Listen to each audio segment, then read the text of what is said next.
Опа. Опа.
Yeah.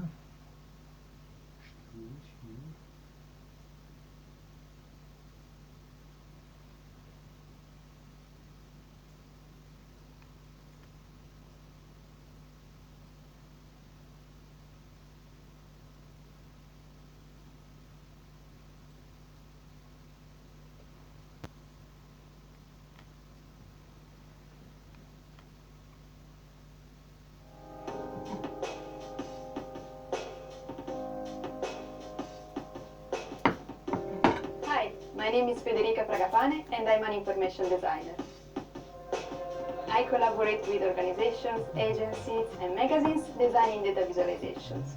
You can also find my works in such different places as a children's book or an atlas that combines infographics and cartography. Some of my clients are Google, the United Nations, BBC Science Focus and Scientific American. Data visualization refers to the charts, diagrams, or pictures created as a visual representation of information. Creating engaging designs from data and numbers is a way to help readers to discover something new, understand complex topics, and spend pleasant moments. In my process, I select topics, analyze data, and design a customized visual model so that our eyes can understand information. It is a deep focus on content and a way to define new alphabets and graphic schemes. In this Domestica course, you will learn to overlay multiple levels of information and present them in an engaging way. As a final project, you will design a data visualization piece that resonates with your own voice. We will get started understanding visual alphabets and how to shape our variables to the audience. I will show you how to use communication to improve the connections with your readers and how collaborating with other people is useful to create data visualizations. I will explain how to find the data in many different sources and work with the information found to identify variables that interfere with our topic. We will sketch ideas and search for inspiration. I will also teach you how to use raw graphs to build the skeleton of our visualization and show you how to add it and refine it in Illustrator. Lastly, we will create legends and finalize our visualizations by adding details and exporting it for publishing. By the end of this course, you will be able to translate numbers and information into rich visual elements. To follow me, you will only need a basic knowledge of Adobe Illustrator and a computer with the software. Learn a new approach to data visualization and bring information and stories to life.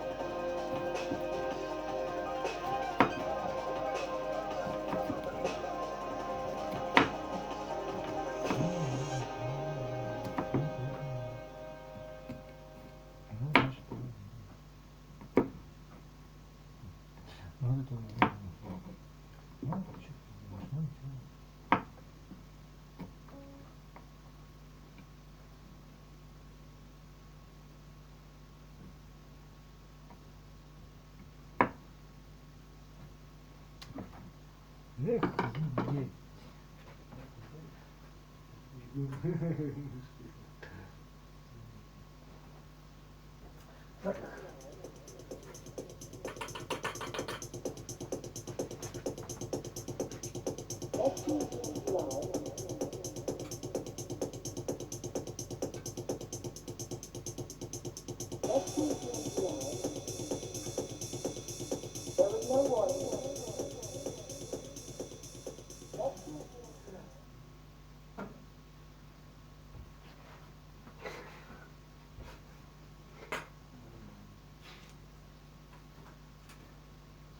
Так. Hi everyone, this is Danai, and today's video is all about how to improve your hand span in order to play big chords with ease when you're playing the piano.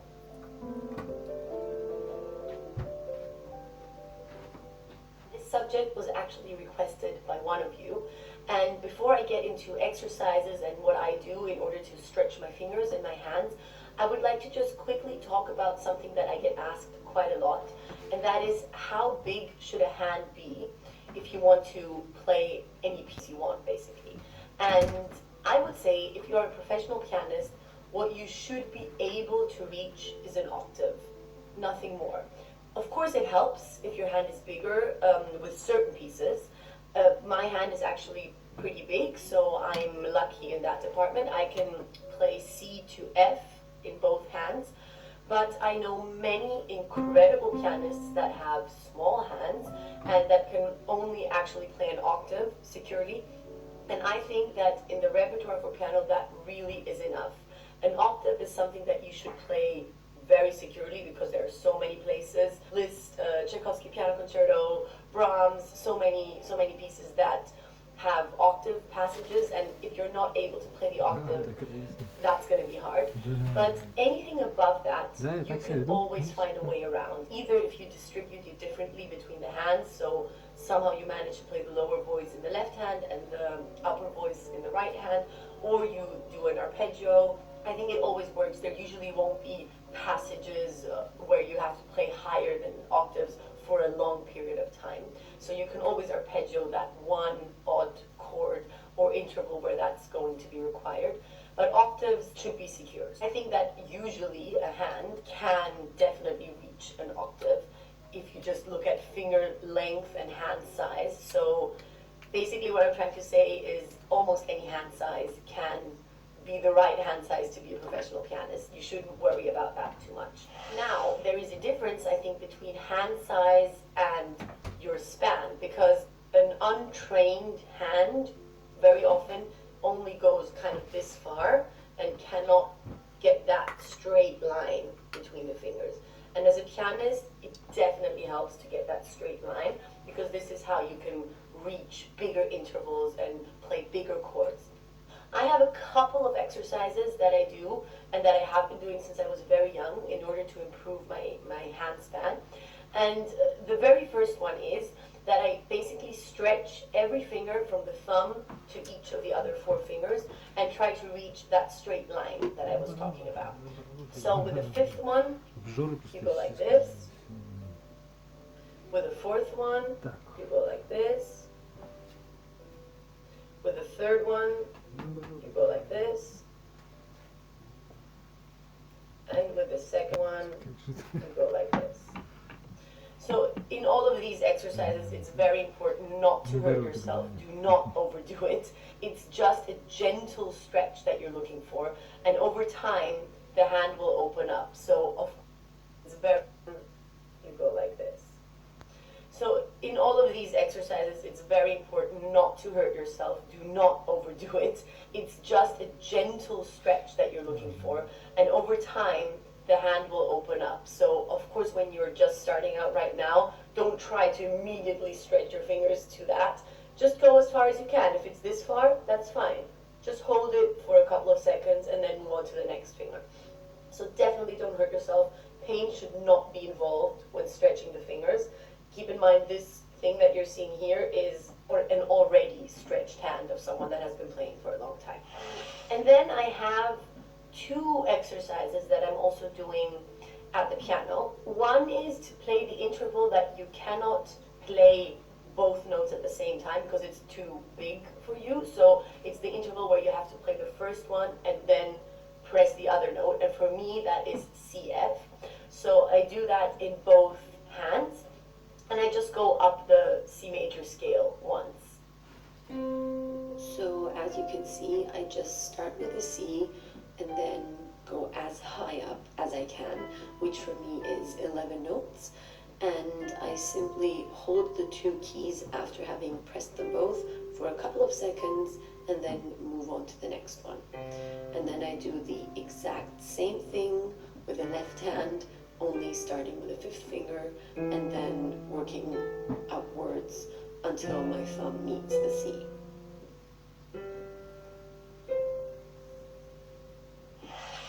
And then the second exercise is that I play the interval that I can play with both notes at the same time.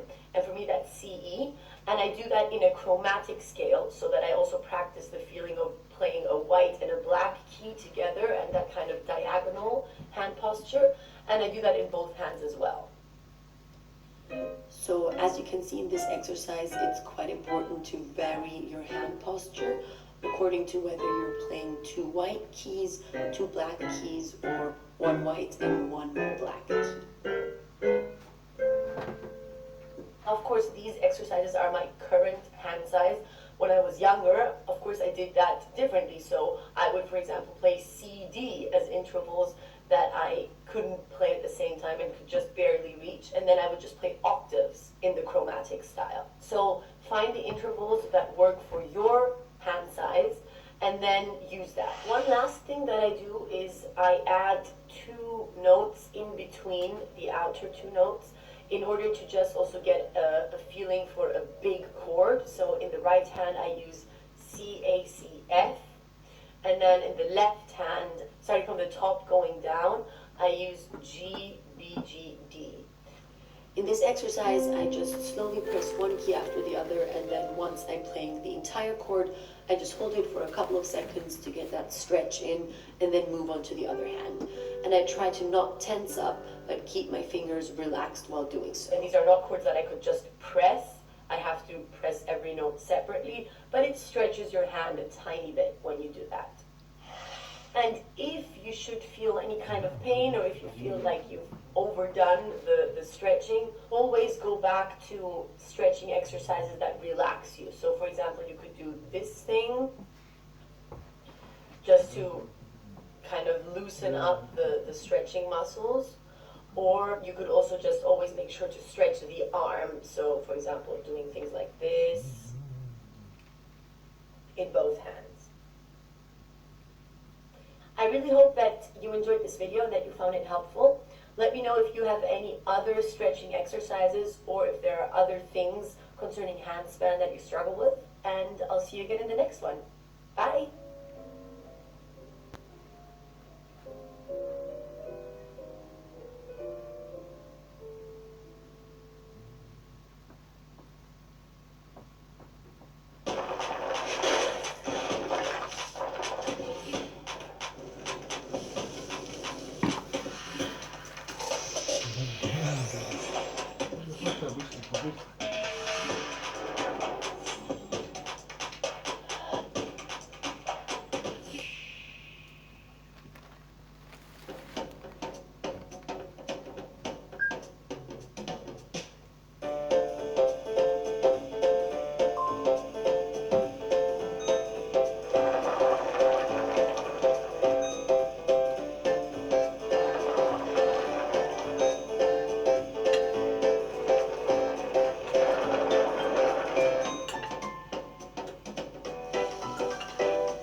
Hi, this is eVGENIY, and today's video is all about how to practice your instrument slowly in a way that it's going to benefit you the most. Practicing slowly is an incredibly important exercise at all levels of piano practice, or any instrument for that matter. Sometimes people think that practicing slowly is only for beginners, or when you're starting out a new piece and you have to learn it, and that once you know the piece or once you've reached a certain level on your instrument, you don't need to practice slowly anymore. This is a complete myth. Practicing slowly is very beneficial at all stages, and professional musicians practice slowly all the time. Contrary to intuition, slow practice actually is not easy at all, and it requires a lot of concentration and focus and discipline and attention, and at the same time it can be such a powerful tool for your practice and can be something that ensures a much faster and bigger progress for you. Хотите бургер с бататом? Самое важное – собственный фарш. Формируем котлету и на сковороду. Булочки, чеддер и переборка. Скрепляем, батат уже готов, и наш фирменный соус. Не дайте ковиду лишить вас любимых вкусов. Выбор за вами.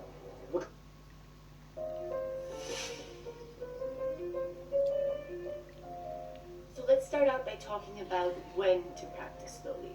Of course, when you're starting a new piece, you're probably going to start practicing it slowly, learning the music, checking out all the hard technical passages.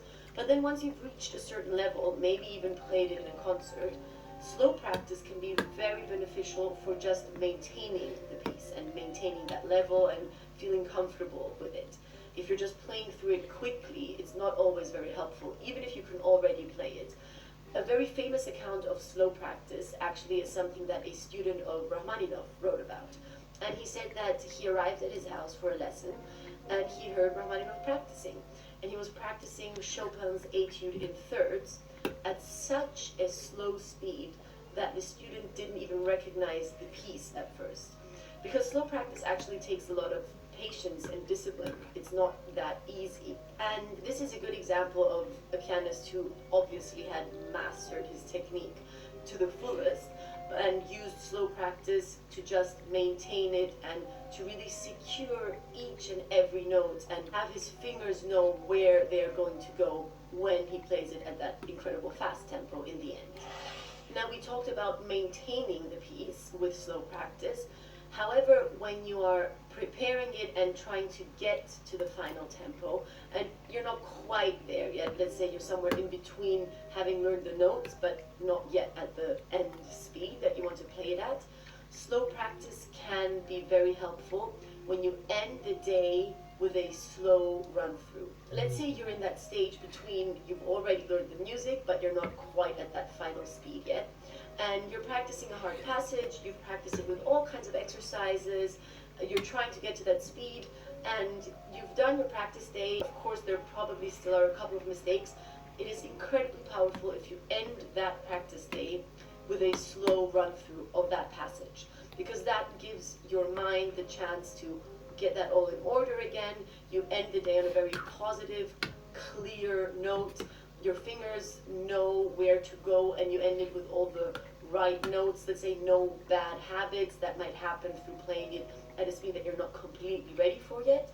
And I would definitely recommend ending a practice day when you're building up speed with a slow run through of the technical passages. There actually also was a study that was done where students were handed out a technical passage to learn within 2 days, and they had the evening to practice and the morning, and then they were supposed to play it. They were recorded while practicing, and the study found that the students that ended the evening session, the practice session, with a slow run through, on the next day played significantly less wrong notes than the students that ended it on a fast note and that were in general just playing through it fast. The students that ended it with a slow run through, it just gave their mind the chance to process it and were ahead of the other students on the next day. Now, once you've reached your final tempo, you can play the piece and you're also maintaining it very well. Slow practice can be very helpful to see whether there are any bad habits that you might have picked up and to erase those, especially when you're playing a piece for a longer amount of time. So let's say you've already played it in a couple of concerts or competitions or exams, and you feel comfortable in general, but when you don't practice a piece in detail anymore and just play it, very often bad habits start creeping in. For example, for me, a bad habit is that I might tense up and I stop remembering to loosen up at certain difficult passages, or maybe a certain posture, shoulders up, something like that. Or it might be that you're rushing in a certain passage, or there's some weird accent that has started happening in the passage. So any bad habit that you might have picked up is something that you can easily check when you do a slow run through. When I feel that something is not quite working anymore, I just take a step back, play it slowly, and usually when I play slowly, I see, oh right, that's what I'm doing. I'm rushing here, or I'm playing an accent here. And then in the slow practice, you erase that, and then you go back to the tempo. So basically, for me, slow practice is a sort of reset button, a level of practice where you can erase bad habits, instill new good habits, in a way clean out all the mistakes, all the bad habits, and refresh the piece and feel comfortable again. It also is a good way to test whether you have mastered a certain passage or a certain piece. So if you feel that you're already pretty advanced with it and feeling comfortable, try playing it slowly. That's similar to what I said before, to see if there is any little mistake that you might be overhearing when playing it fast. The next tip I've mentioned before in my video about how to memorize music easily, but playing your instrument or playing the piano slowly is one of the best ways to memorize a piece. When you can play it by heart slowly, it means that you really consciously know the music, you know the harmonies, you know the line of the melody, you know all the patterns that you need to know, and you're not just playing it from muscle memory. So definitely, if you are feeling not very secure with memorizing the piece that you want to play by heart, practice it slowly and play through it slowly by heart, and then you will definitely feel more secure when playing it by heart on stage. Contrary to intuition, it is actually not easy to play a passage slowly.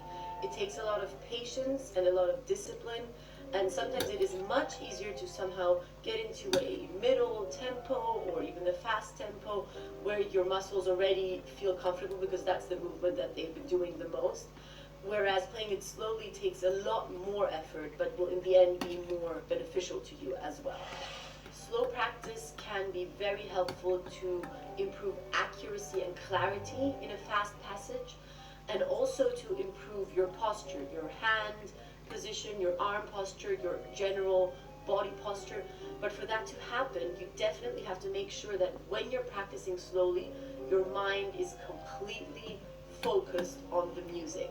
Because very often when we're practicing slowly, our mind starts to wander, and then that actually defeats the purpose. The whole idea is that you're incredibly focused on that slow practice, and that way instill the new positive habits and improve certain mistakes that you're making with the slow practice. This is why I say it takes a lot of discipline and patience, and actually is not that easy.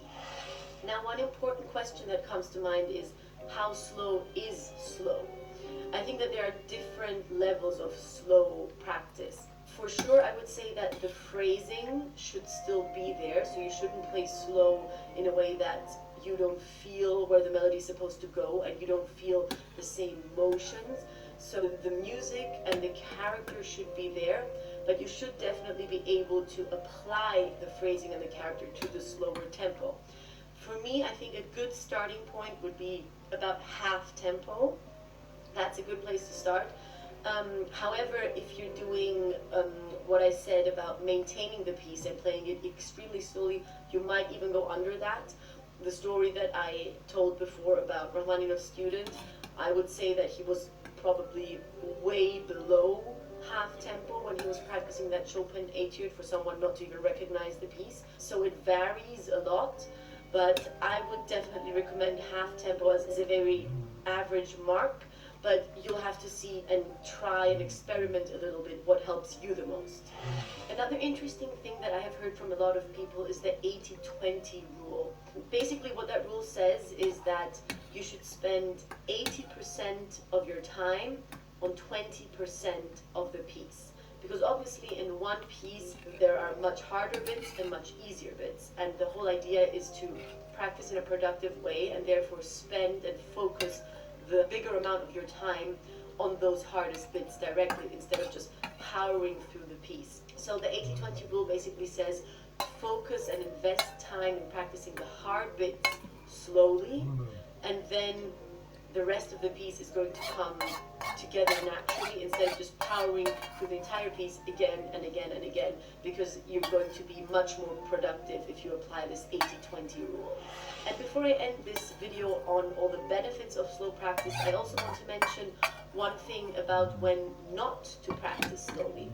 Because if you want to increase the speed of a certain passage and you have already secured the passage slowly, your muscles, fingers are in place, you're feeling comfortable, and you just want to get faster, actually then you should not be practicing slowly, but obviously increasing the speed.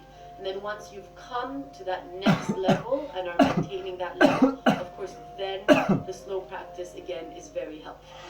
I really hope that you enjoyed this video. Please leave it a like and subscribe if you did, and I'll see you again in the next one. Bye!